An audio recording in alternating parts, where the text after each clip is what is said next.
A tiger, tiger burning bright. William Blake's famous poem captures the enigma of one of the world's majestic animals. Now, the beast of the jungle is also one of the most endangered species on the planet. They've been almost virtually hunted to extinction, and on International Tigers Day, we take a stock of the big cat. The last month, conservationists were excited after the International Union for Conservation of Nature said that there had been a 40% jump in the number of tigers in the wild. Now, it's not that there are more tigers in the wild, but this uptick in the numbers is due to the improvement in monitoring of the animals. 29th of July is observed as the International Tiger Day since 2010 after it was discovered that nearly 97% of the tigers had disappeared in the past century, with only about 3,000 remaining in the wild. Since tigers were on the verge of extinction, a number of countries signed an agreement at the St. Petersburg Tigers Summit in Russia to prevent the situation from getting worse.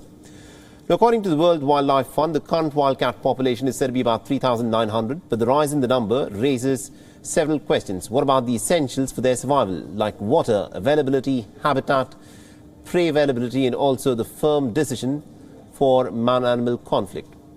The protection area carrying capacity has not been increased, and tigers are now entering more and more into human-dominated areas. With an increase in human population, there's also an increase in the demand for all natural resources, a push on development, and also rising pressure for the creation of jobs. And all of this is becoming difficult to balance the needs for environmental conservation and combating climate change with the pace of developmental projects. With the loss of habitat and climate change, tigers are also increasingly coming into conflict with humans. Now, India happens to be the home of nearly about 70% of the world's tiger population, and efforts have been made by the Indian government for the conservation of tigers across the country, but issues for long-term survival of the tigers still continue to grow. The scientists agree that many more genomic studies are required on the tiger populations to decide on conservation strategies. New research has shown that although India's two large, well-connected tiger populations in southern India and central India are genetically quite robust, tigers in the northwestern part of the country are showing high levels of inbreeding.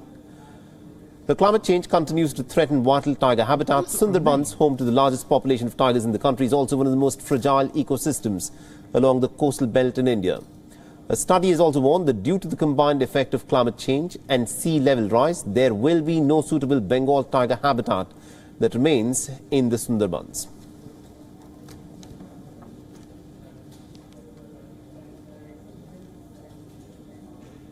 WION is now available in your country. Download the app now and get all the news on the move.